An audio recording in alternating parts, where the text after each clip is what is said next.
안녕하세요. 오늘은 2월 2일 주님 봉헌 축일이고요. 축성 생활의 날입니다. 본디 이전에는 2월 2일이 전례 개혁 이전에 하느님의 어머니 정화 축일로 이렇게 불렸는데 성모님께서 모세 율법에 따라 정결례를 치르고 성전에서 아기 예수님을 하느님께 봉헌하는 것을 기념해서 성요한 바오로 이세 교황께서 축성 생활의 날로 제정하셨고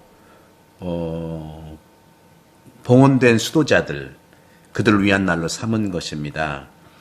한편 한국교회는 비타 콘사그라타라는 즉 축성 생활을 옮기는 것을 원칙으로 하고 봉헌 생활 날을 축성 생활의 날로 바꾸어서 2019년 2월 2일에 12월 2일에 회의에서 결정한 거거든요. 주교회 상임위원회. 오늘 저는 여러분들께 성전에서 주님을 봉헌한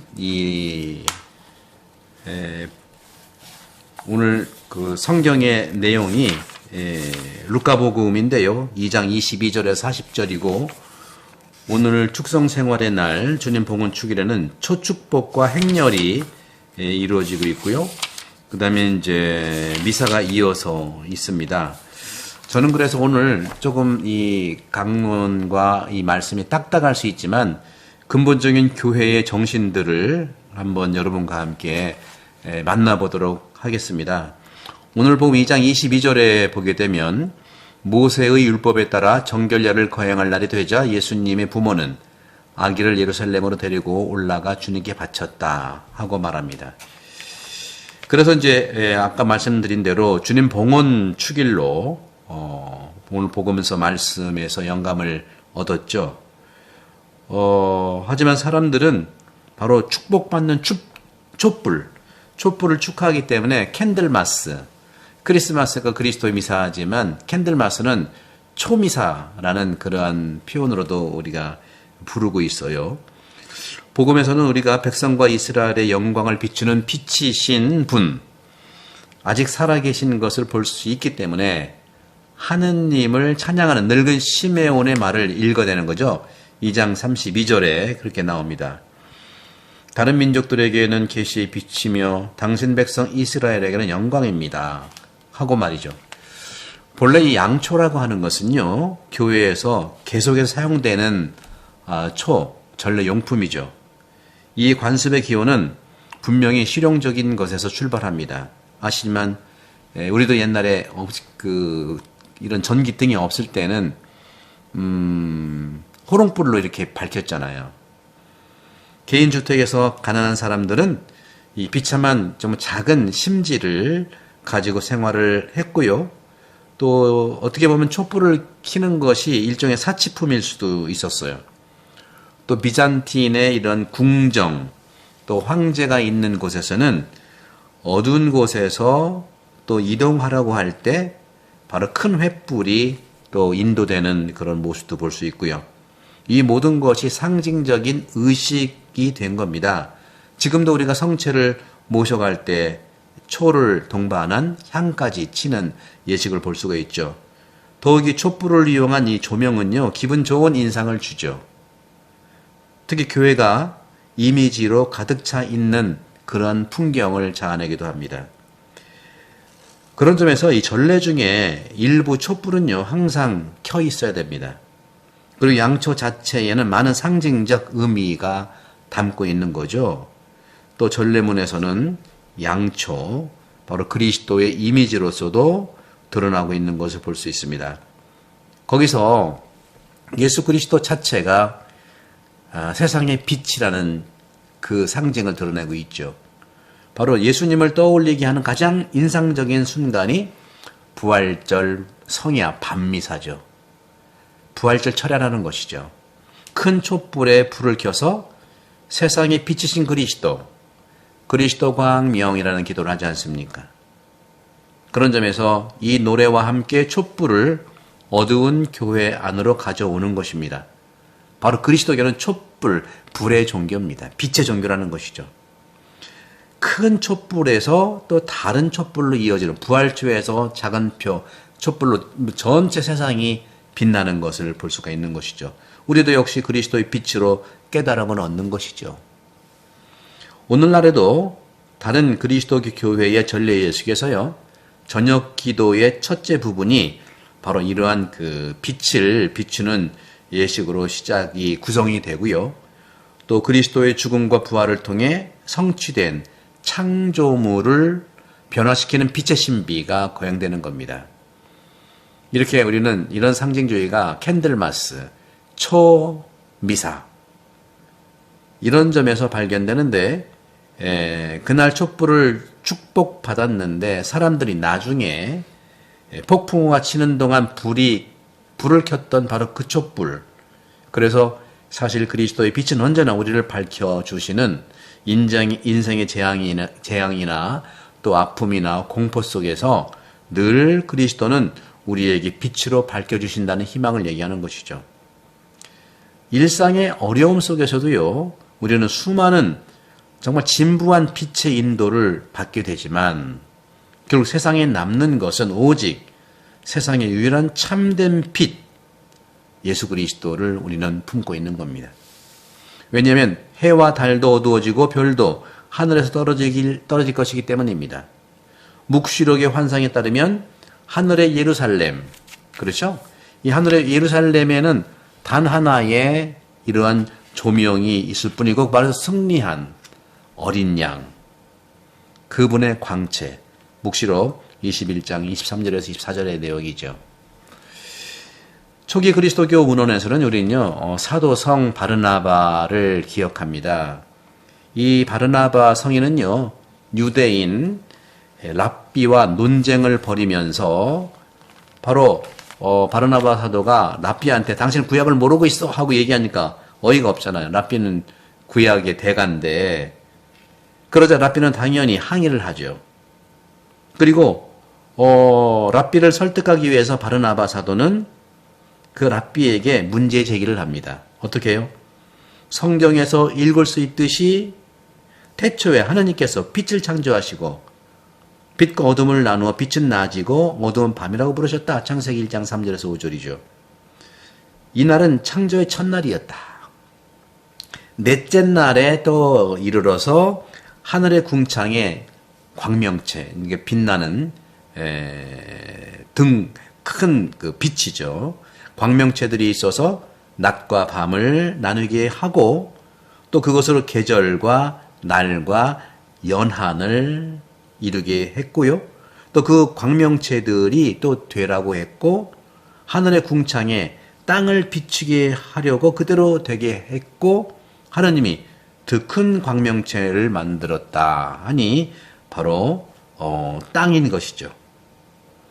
그런 점에서 우리는 이 큰 빛은 낮을 비추고 작은 빛은 밤과 별을 주관한다. 창세기 1장 14절에서 16절이죠. 이렇게 해와 달도 있다면 있죠. 그러나 첫날에 어떻게 빛이 있을 수 있겠는가 하는 것이죠. 이런 질문이 제기됩니다. 다시 무슨 말이냐면 창세기는 논리적인 그러한 세상 창조 과학적인 탐사 보고서가 아니죠. 그렇죠? 기본적으로는 발광체가 있어야 빛이 나지만 발광체가 첫 번부터 안에 빛이 생겨라 한 것이잖아요. 바로 여기서 우리는 빛이 생겨라는 그 빛이 하느님의 빛으로서 예수 그리스도를 얘기하는 것이죠. 그래서 넷째 날에 그것들이 홀로 나타났고 랍비는 그 말에 무슨 대답을 할지 몰랐던 거예요.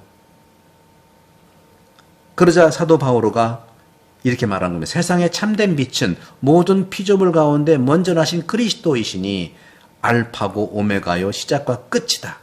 해와 달과 별은 물질적 반사이기 때문에 그분 뒤에 왔고 그분이 재림하실 때에 그 의미를 잃게 될 것이다 하는 거죠.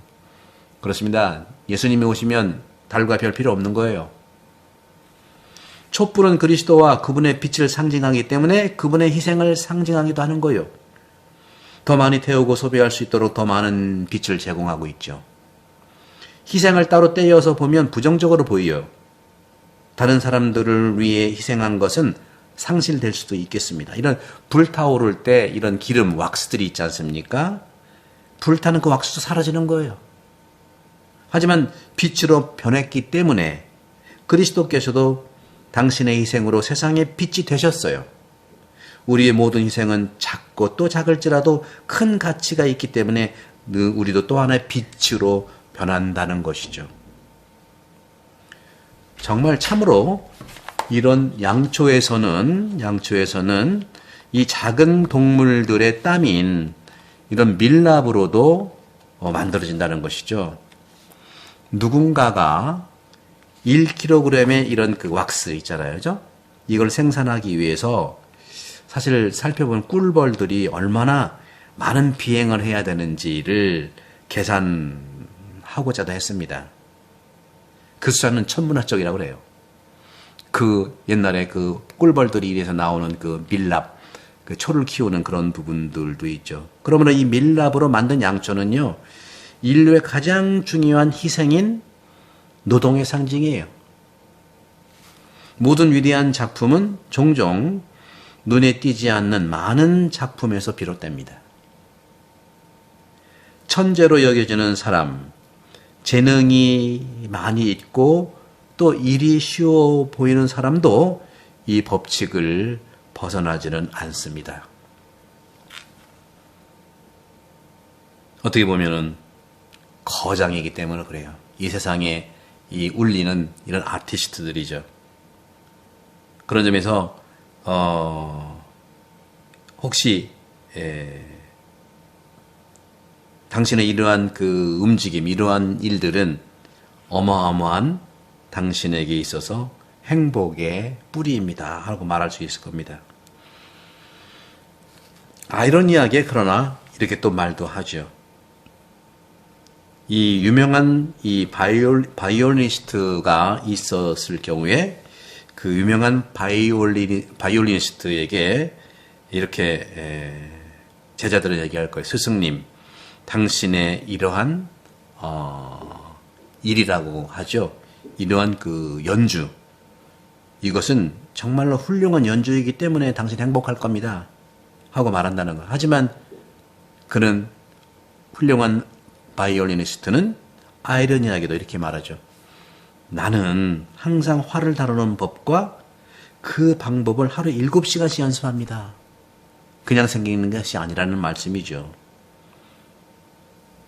당신도 콘서트에서 이러한 이면에 숨겨진 것은 볼 수 없을 겁니다. 결국 물건이라고 하는 것은요, 값비싼 만큼 가치가 있다는 속담이라는 것인데 그것이 사실이다라는 말씀을 드리고 싶은 거예요. 우리는요, 세례 받을 때 그리스도인은 양초를 받잖아요. 이것은 수천 년 내려온 전통이에요. 오늘날 생긴 게 아니죠. 세례 받는 순간 수천 년 동안 그리스도인들은 양초를 받아왔어요. 그리고 너희는 세상의 빛이다 라는 그리스도의 말씀으로 모든 사람에게 전달되는 거예요. 누군가는 세상과 사람을 바로 잡아야 하는 건 내가 아니라 숨어서 사는 게 내 임무다 하고 의심하고 또 그렇게 생각할 수가 있어요. 하지만 이것이 바로 빛의 기능입니다. 빛은요, 물체를 변화시키지 않아요. 하지만 조명을 통해서, 그 빛을 통해서 물체에 색상을 부여하고 모양도 볼 수 있게 하는 것에 큰 의미를 두는 것이죠. 높은 산에서 일출을 본 사람이라면 누구나 이 경험을 잊지 못할 것입니다. 새벽녘의 빛, 빛의 새벽에는요, 세상이 아름답게 태어나고 확장되고 성장하게 되는 것이죠.